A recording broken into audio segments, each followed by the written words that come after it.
পরম করুণা পরম জ্যোতি আলয় দর্শন। সংকল্প। আমরা প্রত্যেকেই জীবনের কোনো না কোনো পর্যায়ে সংঘর্ষের সম্মুখীন হয়েছি। কারোর ক্ষেত্রে এই ঘটনা প্রায়শই ঘটে, আবার কারোর ক্ষেত্রে হঠাৎ করে একবার বা দুবার ঘটে। একজন ব্যক্তি তার জীবনে সম্পর্ক সম্বন্ধীয় সমস্যা, কোনো কাজ পরিকল্পনা অনুযায়ী না হওয়া, বাড়ি গাড়ি চাকরি বা ব্যবসা সম্বন্ধীয় সমস্যা ইত্যাদি নানা রকম সমস্যা তথা বাধা বিঘ্নের মুখোমুখি হতে পারেন। এর মধ্যে কিছু সমস্যা বড় হতে পারে, কিছু ছোট হতে পারে। সমস্যার আকার যাই হোক না কেন, সেটা শেষ পর্যন্ত তাকে হতাশাগ্রস্ত করে তোলে এবং সবকিছু পরিত্যাগ করার স্থিতিতে পৌঁছে দেয়। প্রতিবন্ধকতা বাহ্যিক ও আন্তরিক দু রকমেরই হতে পারে। এই প্রতিবন্ধকতা আমাদের ত্রুটিযুক্ত প্রোগ্রামের বহিঃপ্রকাশ মাত্র। এই ত্রুটিযুক্ত প্রোগ্রামগুলি চিন্তা ভাবনা, ধারণা ও আবেগ রূপে আন্তরিক প্রতিবন্ধকতার সৃষ্টি করে এবং সেটা বাহ্যিক বাধায় রূপান্তরিত হয়। আজকের এই আলয় দর্শনে শ্রী পরমজ্যোতি একজন ব্যক্তির প্রোগ্রামগুলিকে ঠিক করবেন এবং তার জীবন থেকে সকল প্রকার বাধা বিঘ্ন অপসারণ করবেন। চমৎকার। চমৎকারগুলি যখন দেখা হয়, পড়া হয়, শোনা হয় এবং অন্যের সঙ্গে ভাগ করে নেওয়া হয়, তখন সেগুলি বহু গুণে বৃদ্ধি পায়। নিজ জীবনে চমৎকার ও সৎকর্ম প্রাপ্তি হেতু আপনার সঙ্গে ঘটা চমৎকারগুলি অন্যের সঙ্গে ভাগ করে নিন। যখন আপনি চমৎকার শোনেন এবং আলয় দর্শনে অংশ নেন, তখন আপনার জীবনেও চমৎকার ঘটে। মন্দিরে প্রবেশ করার পূর্বে এই চমৎকারটি মনোযোগ দিয়ে শুনুন। নমস্কার। 3 বছর ধরে আমার বাবা মা আমার জন্য উপযুক্ত পাত্রের সন্ধান করছিলেন, কিন্তু কিছুতেই তা হয়ে উঠছিল না। বিবাহ সংক্রান্ত প্রতিটি বিষয়ে আমরা বাধা বিপত্তির সম্মুখীন হচ্ছিলাম। মাঙ্গলিক দোষ আছে ভেবে আমরা নানা পূজা অর্চনা করার সাথে বিভিন্ন টোটকাও মেনে চলছিলাম, কিন্তু কিছুতেই কোনো সুরাহা হচ্ছিল না। শেষে আমরা নিষ্ঠার সঙ্গে কলস পূজায় অংশ নিয়ে বিবাহ সুসম্পন্ন হওয়ার প্রার্থনা জানাই। চমৎকারিকভাবে 1 বছরের মধ্যে সুপাত্রের সাথে আমার বিবাহ সুসম্পন্ন হয়। আমার জীবনে এইরূপ চমৎকার সাধনের জন্য শ্রী আম্মা ভগবানের দৈব চরণে সকৃতজ্ঞ প্রণাম নিবেদন করি। পরম করুণা পরম জ্যোতির প্রকটিত জ্ঞান। সব রূপই আমার প্রত্যক্ষ রূপ। পরম করুণা পরম জ্যোতির মহাবাক্য। সংসার থেকে বৈরাগ্য নেওয়ার চেয়ে সংসারে থেকে বৈরাগী হওয়া আমার নিকটে আসার সহজতর মার্গ। শ্রী আম্মা ভগবানের আজকের শিক্ষা। ভাবনা প্রকৃতিগতভাবে বিভাজনকারী হয়ে থাকে। পূজা পদ্ধতি। আজ আমরা জয়পুরের শ্রী মতি ডুংরি গণেশ মন্দিরের দর্শন করতে চলেছি। নমস্কার মুদ্রায় ঘণ্টাধ্বনির উপর মনোনিবেশ করুন, যা আপনার মস্তিষ্কের ডান ও বাম ভাগকে সমলয় নিয়ে আসবে। এরপর ইহমের পূর্তি অর্থাৎ বাধা বিঘ্ন দূরীকরণ এবং পরমের পূর্তি অর্থাৎ তুলনা রহিত স্থিতি প্রাপ্তি হেতু প্রার্থনা করুন। আজ আমরা মণিপুরা চক্রের ওপর মনোনিবেশ করতে চলেছি। এই চক্রটি নাভিস্থানে অবস্থিত উজ্জ্বল হলুদ রঙের 10টি পাপড়িযুক্ত পদ্ম, যার কেন্দ্রে জঠরাগ্নি বিরাজমান রয়েছে। এই চক্রে মনোনিবেশ করার ফলে আমরা প্রাণ শক্তি লাভ করব। শঙ্খধ্বনির সময় পূজার সম্পূর্ণ অনুগ্রহ লাভ করুন। সবশেষে শ্রী পরমজ্যোতিকে কৃতজ্ঞতা জানান ও ভজনে অংশ নিন।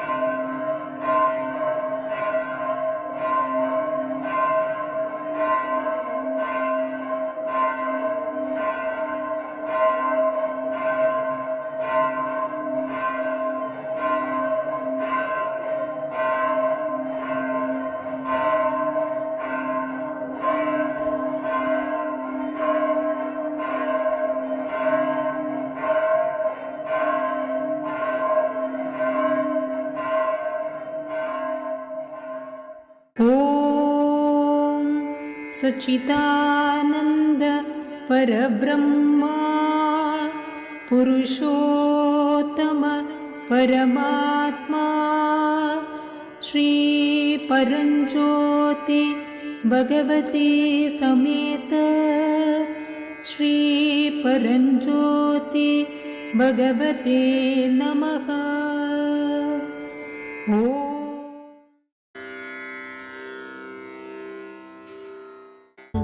यतोऽनन्तशक्तेरनन्ताश्च जीवा यतो निर्गुणादः प्रमेया गुणास्ते यतो भाति सर्वं त्रिधा भेदभिन्नम् सदा तं गणेशं नमामो भजामः। सदा तं गणेशं नमामो भजामः। सदा तं गणेशं नमामो भजामः। यतश्चाविरासि जगत्सर्वमेतत् तथाप्यासनो विश्वगोप्ता तथेन्द्रादयो देवसङ्घा मनुष्याः। सदा तं गणेशं नमामो भजामः। सदा तं गणेशं नमामो भजामः। सदा तं गणेशं नमामो भजामः।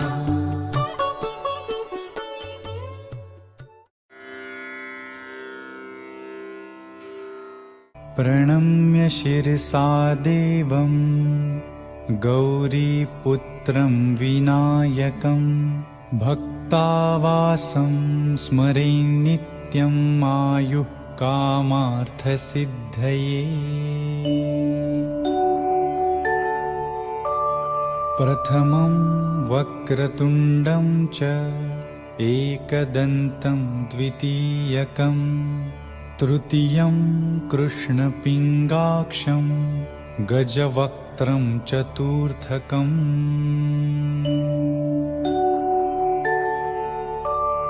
लम्बोदरं पञ्चमं च षष्ठं विकटमेव च सप्तमं विघ्नराजेन्द्रं धूम्रवर्णं तथाष्टमम्।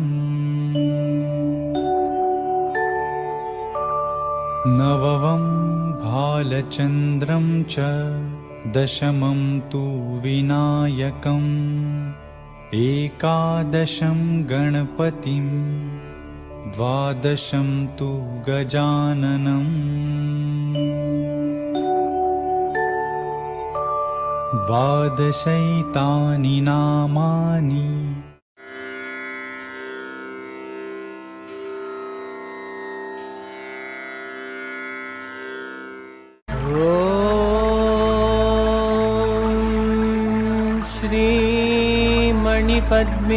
श्रीमणिपद्मेऽहम्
कुण्डलिनी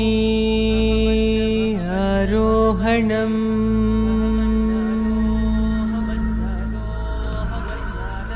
कुण्डलिनी आरोहणम्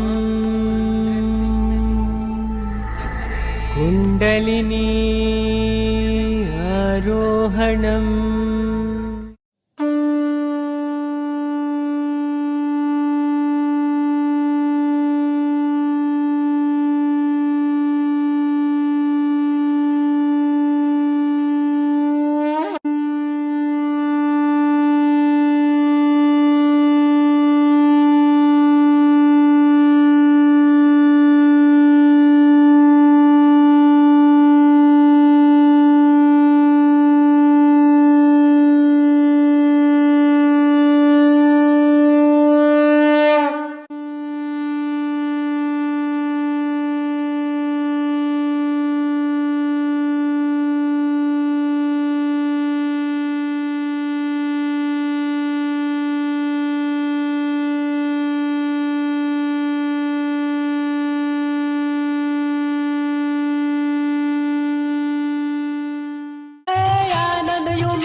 সূচনা 30শে জুলাই 2026।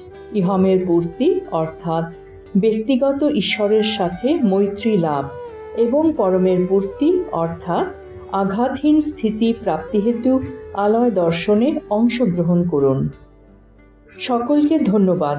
নমস্কার। শ্রী আম্মা ভগবান শরণম।